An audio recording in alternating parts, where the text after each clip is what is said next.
Hey everyone, on to 9.2, which is on linear regression, or called line of best fit.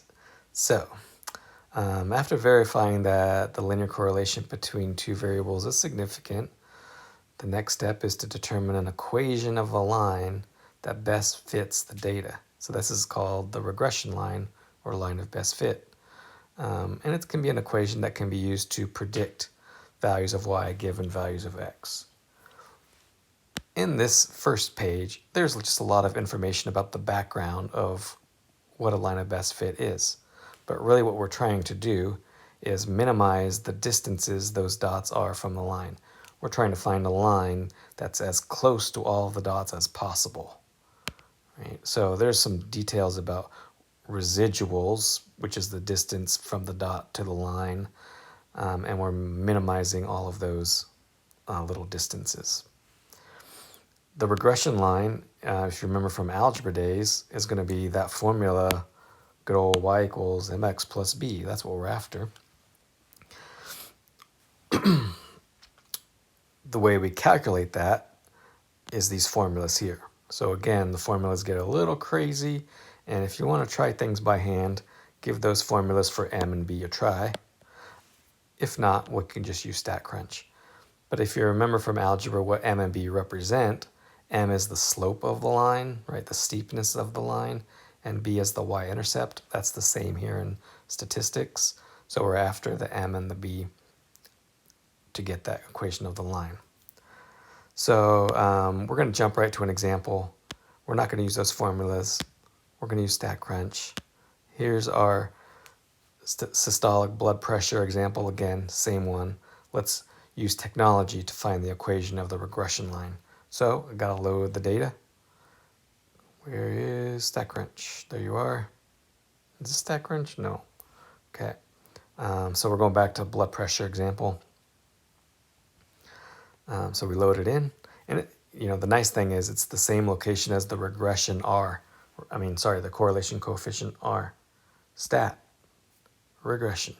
Everything for chapter 9 is right here. Stat, regression. Simple linear.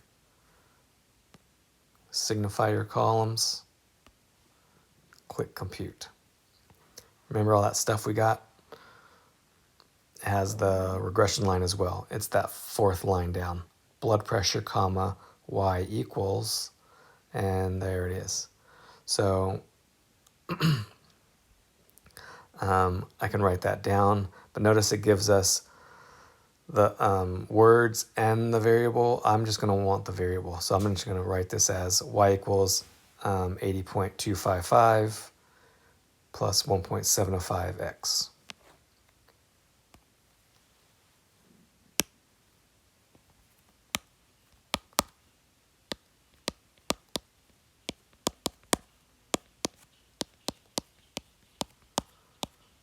Right. Okay. Notice that it does put the x on the last value. So if we are thinking about where's the m and the b, right, the m is always next to the x. The slope is the x, and the b is the number that does not have the x. Right?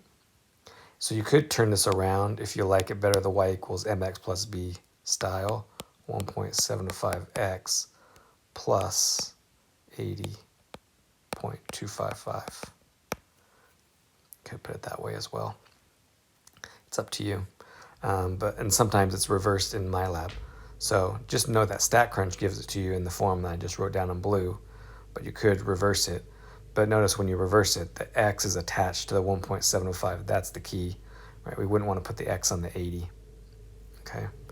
Did I get that number right? I feel like I wrote that down wrong. Is it 1.705? Okay, good. 80.22255. All right. Just want to make sure I got that right. Sorry to keep going back and forth. Okay, now once we have the equation, another little thing.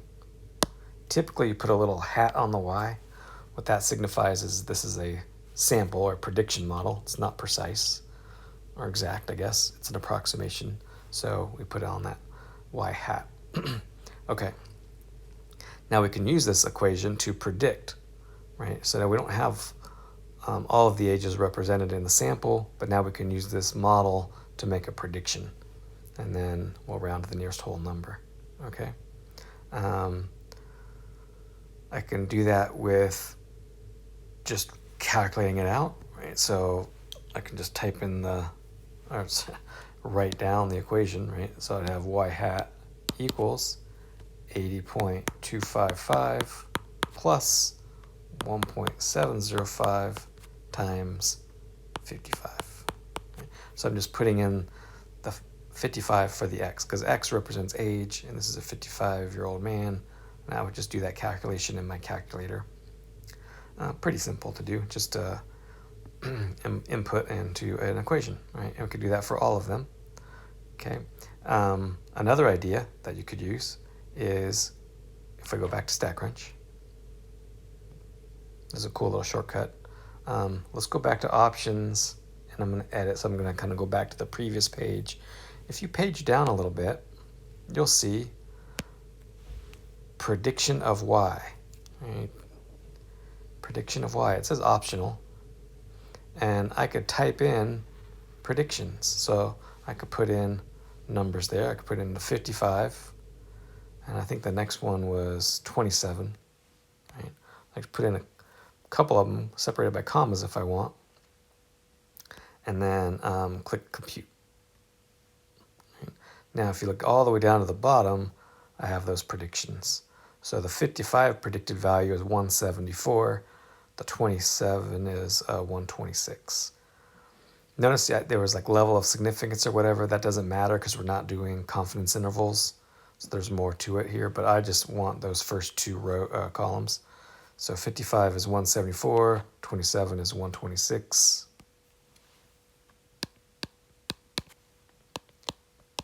And you can verify that if you did that calculation by hand, you also get 174.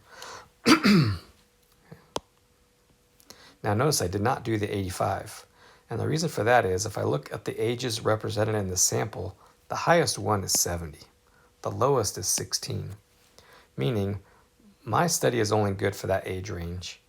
Like, I don't really know what happens with the trend above 70. Does it stay linear? Or maybe it ends up being parabolic? Or some other trend that I'm not aware of. So if there's a value that's outside of the range of the values in the sample, there's just no meaningful prediction that can be made. I think this is the language that is used in my lab.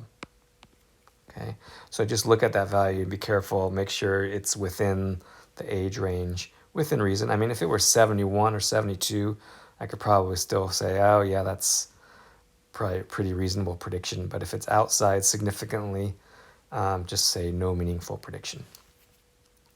Okay, let's try one more example that just kind of gives everything and see if we can piece it all together, and that's it for this video. Okay, so here is wins and earned run averages for 8 professional baseball pitchers in the 2012, that was a while ago, 2012 season. Okay, load the data, and then we're going to find correlation coefficient. We're going to describe it. We're going to use that Pearson table again. We're going to regression line and prediction. All right, so everything. So we always got to start with StatCrunch regression for these. Let's load the data. So let's get rid of that. Let's get rid of that. All right, there it is, wins versus ERA. We got that one in there. Stat, regression, simple linear, put in wins, put in ERA, and click compute. And there's my output. So we're starting with the R, right? R is negative 0.888. So I can get that down.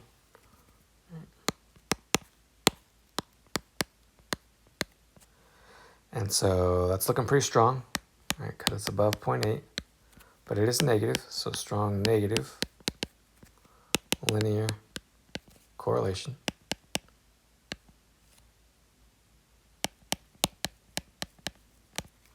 Just means as wins go down, ERA goes up, right? Which makes sense because ERA is how many runs you're allowing So if you allow a lot more runs, then you'll win less. And then is there enough evidence? Okay, so then here we have n equal 8 and alpha is 0.05. So that's where I get that critical value. So I gotta go to my table and n equal 8 and 0.05, I'm seeing a 707, 0.707 from my table. That's the critical value.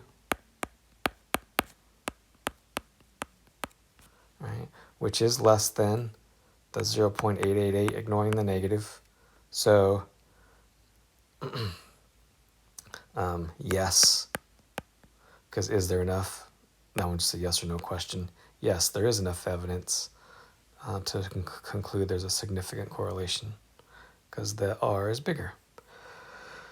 How about the equation of the regression line? Round values to 4 decimal places. Okay, well, that's pretty extreme, but I guess I'll do it. All right. So we do have that and the same output, right? That's the first one, right? So it's y equals 6 I guess 4899, huh? And then 1916. Okay. And notice it's a minus, right, with the x. So what did I say? 648.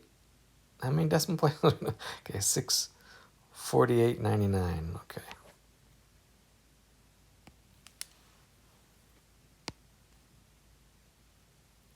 And a 0. Okay, so just kind of write this equation down. Remember the y hat. And then it was a minus 1916x. Okay, so there's my model.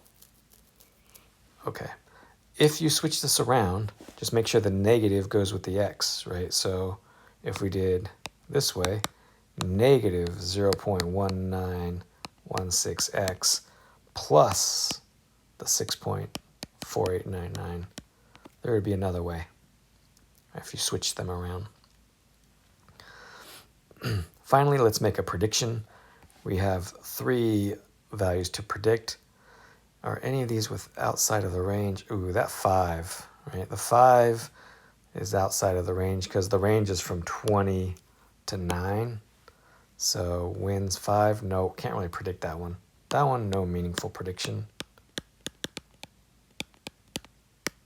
But the other 2, we can do it. And I could do it by hand, just by plugging in the numbers, or I can use my StatCrunch. I'll try doing the StatCrunch way. And this one says round to 2 decimals. Okay, so let's go back to StatCrunch. I'm doing 19 and 10.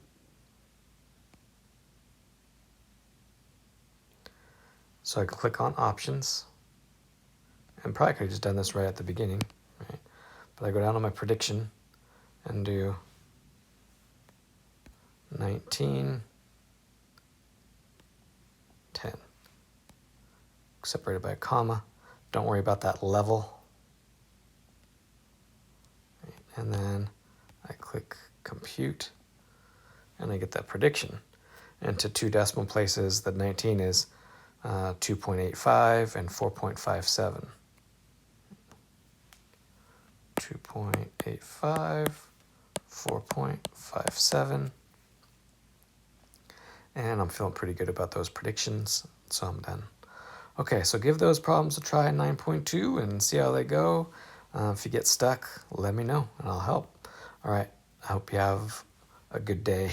Talk to you later. Bye.